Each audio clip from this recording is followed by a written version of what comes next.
Another method in solving integration, what we call the algebraic substitution, or a change in variable, is called substitution, where substitution involves only algebraic term, what we call algebraic substitution.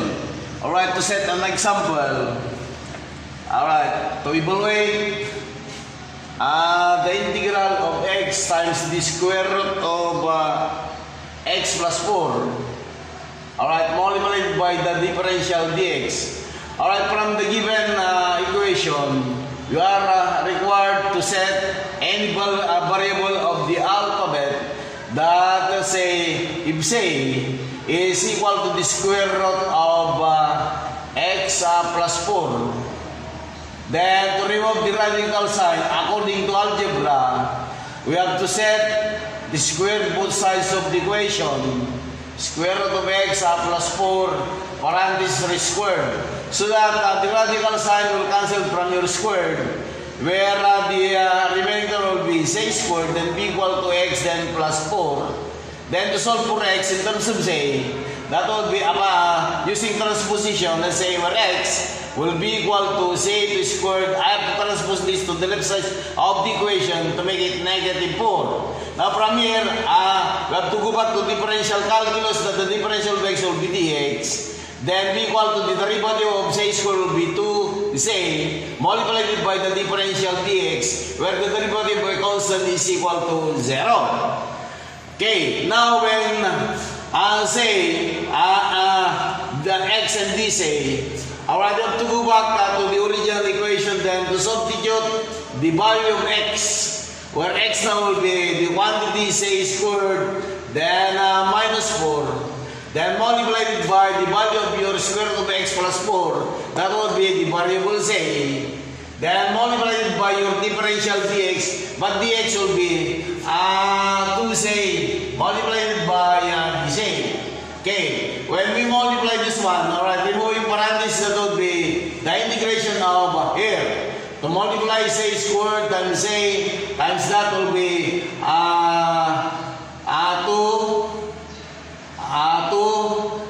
multiplied by, that would be z, 2 plus 1 plus 1 will be to the 4th power. Okay, then multiplied by this one.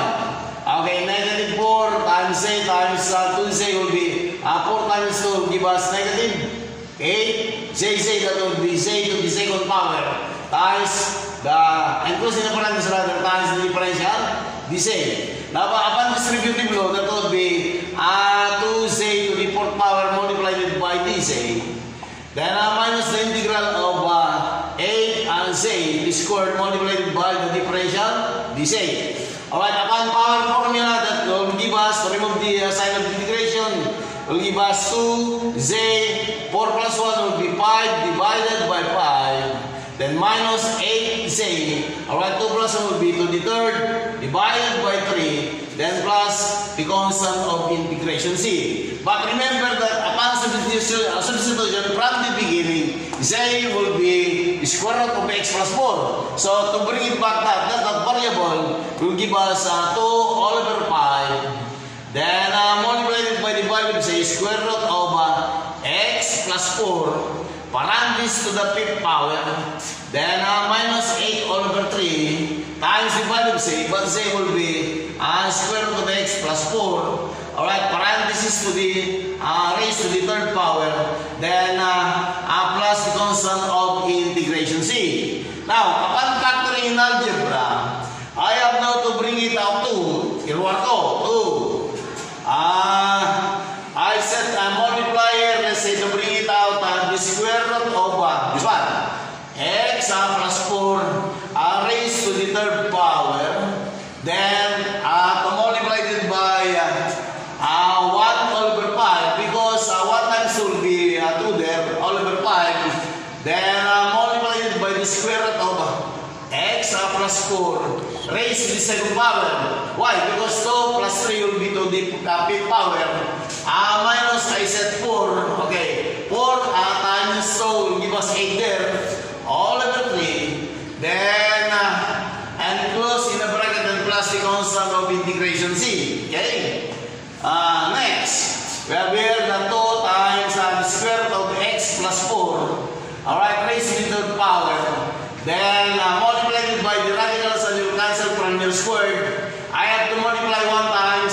let's say 1/5 muna, times x plus 4. Okay, then minus 4 all over 3, and plus in the bracket, then plus the constant of integration c. Alright, still, 2 times square root of x plus 4, parenthesis raised to the third power. Then, to multiply this one, that would be x plus 4 all over 5. Okay, then minus 4 all over 3. Then I close in the bracket and plus your c. Now using least common denominator here, will give us 2 times the square root of x plus 4. Alright, raised to the third power. Then our LCD here will be 5 times 3 will give us 15. Divided by 5 will give us 3. Then multiplied by your entire numerator, that would be x plus 4. Then minus 15 divided by 3, that would be 5 times 4 will be 20. Then plus your constant of integration c. Next, still 2 times square root of x plus 4. Alright, raised to the third power. Then multiplied by, multiply 3 from x, that will be 3x. Then 4 times 3 will give us 12. Then minus 20 divided by 15. Then bracket and plus the constant of integration c. Now I have to take the difference between 20 and 12. Still 2 times the square root of x plus 4 raised to the third power. Now to combine this one, that would be 3x. I have to subtract 20 from 12 will give us negative 8 all over 15. Then plus the constant of integration c. But note that in your denominator, I have to bring it out. Okay, pang-conjurwar, that would be now 2 all over 15. Then multiplied by the square root of x plus 4, parenthesis to the third power, times your 3x, then minus 8, then plus the constant of integration c. Now that would be your total solution of that required integration equation. Alright, illustration number 2. Alright, by algebraic substitution, okay, we let that a variable say is equal to the square root of x squared then plus 4. To remove your square root sign, I have to square both sides of the equation, the left and the right. Okay, square root of x squared then plus 4. Alright, squared. Now, the radical sign will cancel from your squared, so that would give us 3 z squared then be equal to x squared plus 4. Now, solving for x here, that x squared then be equal to z squared, I have to transpose again, that will give us negative 4. Now, to remove your exponent here, I have to raise its member to the 1/2, alright, to the 1/2, because 1/2 times 2 will give us 1, so that would be x will be equal to z squared then minus 4 raised to the positive 1/2. Now from here, we are going to go back your differential calculus, that the differential of x will give us, that would be will give us differential dx, then be equal to your exponent, that would be 1/2, multiplied by your base, that would be z squared minus 4 raised to the 1/2 to the minus 1 differential calculus, times the derivative of your z squared minus 4 will give us 2z times the differential dz, where the derivative of my constant is equal to 0. I have to divide 2 from 2 there. That would be differential dx now will give us z squared minus 4. 1/2 minus 1 will give us negative 1/2. Then multiplied by z times the differential dz. Remember that here you are given negative 1/2. I have to bring it down through algebra. That would be now dx will give us z times the differential dz divided by papapareo. That would be z squared minus 4 raised to the positive 1/2 according to algebra. Now, when those values are being derived, or I have to go back to the original equation, that the integral of x, what is our x? Your x there will be z squared minus 4 raised to the positive 1/2, multiplied by the square root. Square root now will be z. Then multiplied by your dx. Your dx there will be z dz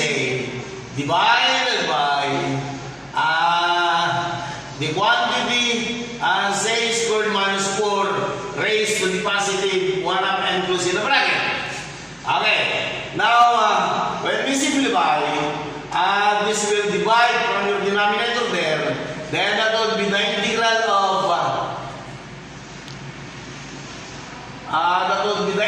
of z times a, that would be z squared times the differential dz.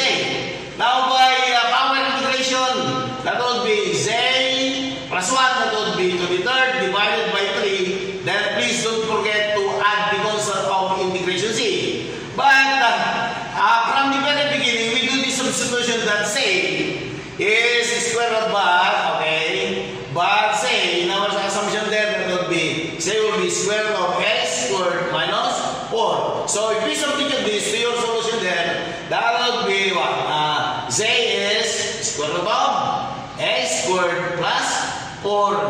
Then raised to the third power divided by 3. Then plus the constant of integration z. Okay? Third illustration, you are given a fractional equation, but you can solve this by algebraic substitution. Again, we let the variable say will be the square root of x. So that to remove your square root sign, you have to raise its term, okay, square root of x squared, so that the radical sign will cancel from your squared, where the remaining term will be z squared will be equal to x. Now, if we differentiate this, the derivative of that will be 2z times your dz, where the differential of x will be dx. Now, substituting this value to the original equation, the integral of dx, but dx now will be 2z times dz, divided by your x. But your x is z squared, minus square root of x. Square root of x is z. Then, if we simplify in your denominator through factoring, I've set 2z times the differential dz. Then in your denominator, I have to bring it out 0 or out z. I set the multiplier z because z times z will be z squared. Another multiplier negative 1. Negative 1 times z will be negative z there. But a fraction is a division. That would be to divide z from z. Will give us, there is 2 there, 2 times your dz divided by your z and minus 1. Now, if you follow this one, to recall your formula, that would be your du over u will be equal to the natural logarithm of u then plus c. You have to use this formula in evaluating this one. We let that your u will be your denominator. U is equal to z minus 1. Now, taking the differential of u will be du. Then the differential of z will be dz. The derivative constant is 0. Okay. Now, to substitute this in your formula of integration, the integral of du now will be dz. Here, dz divided by your u, but your u will be z minus 1. But before you adapt your formula, okay, you must compare this to the original equation. Remember that there is 2 there. Okay, you have to write 2 times the ln of your u. But your u will be z minus 1, then plus the constant of integration z. Again, to take your total solution will be 2 times the ln of z. But z is our z, our beginning. Z will be square root of x minus 1, then plus the constant of integration z. Okay? Illustration number 3. We are required to integrate dx divided by x minus cube root of x. Again, by algebraic substitution, we let the variable say will be equal to cube root of x. Now in algebra, to change radical to exponent, that would be z be equal to x raised to the positive 1/3. Now to remove 1/3, according to algebra, we have to raise to the third power, okay? Raise to the third power. So that z to the third will be equal to, I have to multiply 1/3 times 3, that would be 1. So your remaining term will be x. Again, to take the differential of x will be differential dx. The derivative of z to the third will be 3z squared times the differential dz. Now again, substituting these values to the required equation. That the integral of dx, but dx now will be 3z squared times the differential dz divided by your x. What is it? X will be z to the third power minus cube root of x. Cube root of x is z. Okay. Then, in your denominator, by factoring, you have to do factoring, the integral of 3z squared times dz divided by, I have to bring it out, say again, I set a multiplier, say squared minus 1. Then, the numerator will divide from your squared. Okay, so that would be, the remaining term there will be the integral of 3z times dz divided by z squared minus 1. Now, evaluate this one again. We use our formula. du divided by u will be the ln of your u plus the constant of the integration. See, we are in u, but u will be your denominator. So, your u will be z squared minus 1. Taking the differential of u will be du. The derivative of z squared will be 2z times dz, where the derivative constant is 0. Okay. Substituting u and du to your formula, the integral of du will be 2z times dz divided by your u. Your u there will be z squared minus 1. But before you order in your formula, you must compare this to that required, okay? Your denominator is z squared minus 1. Okay, that is say, that is say. But remember that this 3, this is 2. So we have to multiply it by, we multiply it by, what? So that when we multiply, cancel, okay, it will be 3 there, okay? So that would be the ln of your u. Your u there will be z squared minus 1, then plus c. Again, for your total solution, remember that you say from the very beginning is cube root of x. So that would be now 3 halves the ln of, okay, z, but z is cube root of x, parenthesis, raised squared and minus 1, then plus the constant of integration c. Okay? Alright, another example. Again, using algebraic substitution, we have to let that variable say will be square root of 4 minus x. Removing the sign of radical, you have to square both sides. Square root of x minus, it should be 4 minus x, parenthesis squared, so that the radical sign will cancel from your squared. You raise that would be, say to the second power will be equal to 4 minus x. Solving for x in terms of say, I have to transpose that would be x, then be equal to 4 minus z squared. I transpose positive, bring down positive minus. Okay. From here, I have to take the differential ratio of the dx. Will give us the derivative constant is 0. The derivative that will be negative 2z times the differential dz. Okay. Substituting to your required equation, the integral of x, but x is 4 minus z squared. Then multiplied by the differential dx. Differential dx will be negative 2z multiplied by dz divided by square root of 4 minus x. That will be variable z. Okay. So, since this is a multiplication, I have to divide z from your denominator. Then we multiply it by 4 multiplied by negative 2, that would be negative 8. Then negative times negative will be plus 2 z squared multiplied by outside differential dc. Now when we distribute, that would be negative 8 dc. Then plus the integral of 2 z squared times differential dc.